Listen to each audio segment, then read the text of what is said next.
Cœur de patrimoine, Cédric Decoeur. Et on ouvre donc notre rencontre hebdomadaire par cette touche immobilière, à savoir la maison individuelle. Et un des meilleurs spécialistes pour nous en parler est en plateau, Loïc Vendrome. Bonjour. Bonjour. Merci d'avoir répondu à l'invitation de Cœur de patrimoine, le directeur général du groupe Exaum, ex-maison France Confort pour les vieux boursiers qui seraient à l'écoute. Ce marché de la construction, il a été singulièrement touché par la conjoncture. Au moment de cette rentrée, alors bon, elle est déjà un petit peu derrière nous, mais voilà, on attaque la dernière ligne droite de cette année 2024. Comment se porte cette maison ? Est-ce que, un petit peu comme dans l'ensemble de l'IMO, on se dit, le plus dur est peut-être derrière nous, il y a peut-être un peu de reprise. Est-ce que c'est le cas aussi sur la maison individuelle ? Oui, il y a du vrai dans ce que vous dites, c'est quand même une bonne nouvelle, il y a des frémissements. Alors après, pour remettre en perspective, le marché de la construction de maisons, sur les 20 dernières années, c'est 110, 115 000 maisons vendues par an. Là, on est plutôt sur une tendance à 50 000. Donc effectivement... Oui, il reste un manque sérieux. Voilà, ça va mieux, donc on s'en réjouit. Il y a des frémissements de contacts et de ventes depuis cet été. Tout ça, c'est très lié aussi, vous en doutez, à l'évolution des taux. Mais voilà, on arrête de baisser avant la reprise. C'est une première étape et effectivement... ça s'améliore au niveau des ventes, mais on attend que ça se confirme d'ici la fin d'année. C'est vrai que l'histoire de la baisse de taux, et on en parlera tout à l'heure avec Marc Toiti, qui nous rejoindra pour regarder un petit peu ce qui se passe sur les marchés et ce qu'on peut en penser, elle a joué à plein sur cette question immobilière. Mais il y a un autre aspect dont on parlera aussi macroéconomiquement, mais c'est assez intéressant d'avoir votre regard là-dessus, c'est l'aspect politique finalement, parce qu'on sait que les choix qui ont été faits depuis plusieurs années ont un peu plombé tout ça. La construction de maisons, pour le moment, c'est stop, il n'y a plus de PTZ. On sait qu'il y a plein de choses qui sont en réflexion. C'est en ce moment même, on va dire, avec notamment la nouvelle ministre du Logement, Valérie Létard. Qu'est-ce que vous attendez d'elle, notamment peut-être sur ce PTZ ? C'est vrai que la bonne nouvelle, c'est que déjà, on a un ministre du logement de plein droit.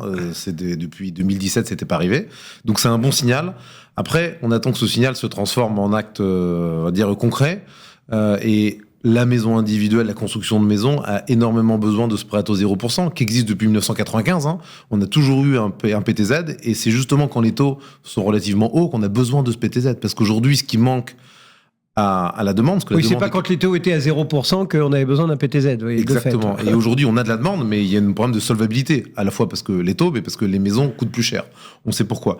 Donc effectivement, on attend qu'elle mette à disposition le PTZ pour la maison individuelle sur tous les territoires. Donc ça a l'air d'être gagné pour tous les territoires, mais est-ce que la maison individuelle fera partie de ce nouveau PTZ ?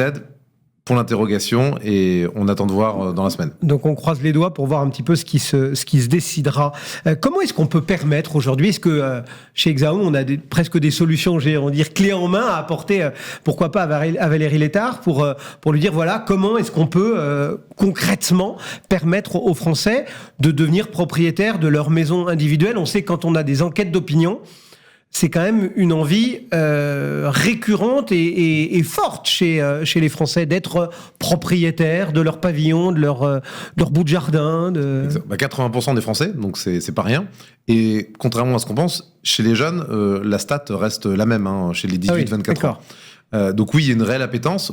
Pour ça, on a deux leviers principaux. Il y a la partie financement, on en a parlé juste avant. Sur la partie financement, en dehors du PTZ, on ne va pas attendre tout du gouvernement. Donc on avance avec nos partenaires sur des solutions, notamment d'une cagnotte immobilière. C'est un peu du crowdfunding interne aux familles de nos acquéreurs. Donc ça, on est le seul constructeur de maisons à proposer ça. Et cette cagnotte, on va dire, sert d'apport pour du coup permettre de faciliter le financement. On a aussi des partenaires bancaires avec qui on travaille sur des prêts bonifiés. Donc en fait, c'est des prêts à 1%, 2%, 0% qui permettent justement également d'améliorer les conditions de financement. Et puis après, il y a un deuxième volet, c'est l'aspect produit.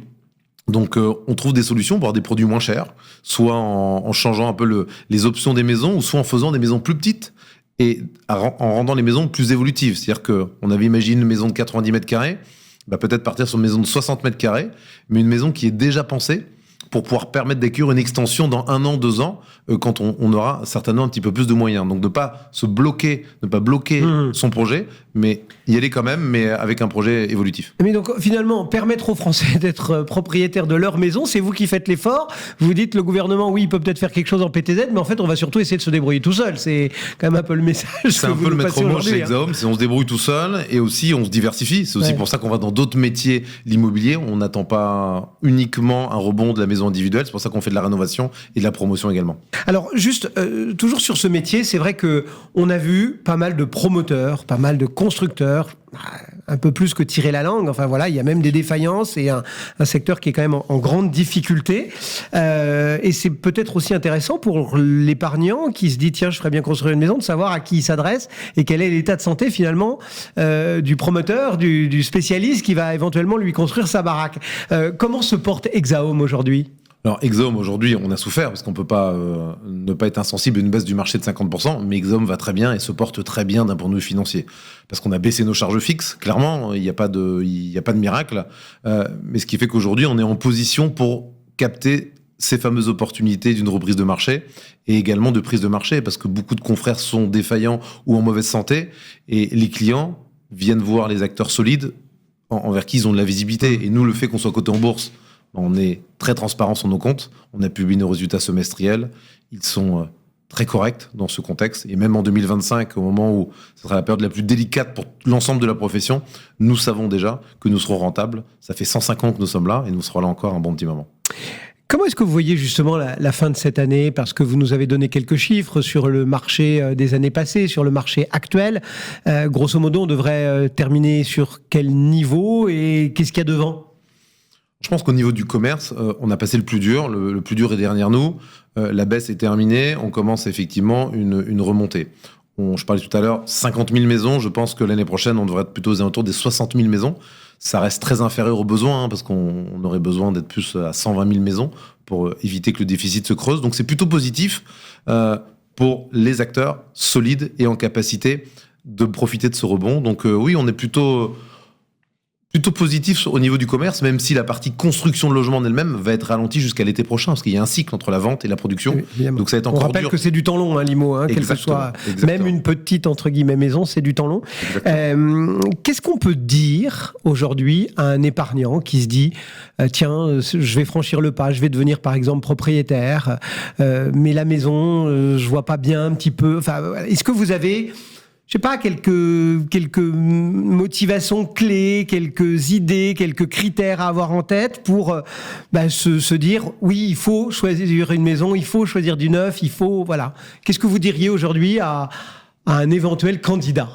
Alors, déjà, il faut savoir qu'aujourd'hui, il y a un manque de logements en France important. Donc, il y a une demande qui est énorme. Et notamment, il manque des biens à la location. Et les maisons, comme on l'a dit tout à l'heure, 80% des Français en rêvent. Donc, s'ils ne peuvent pas se l'acheter, ils vont essayer de la louer.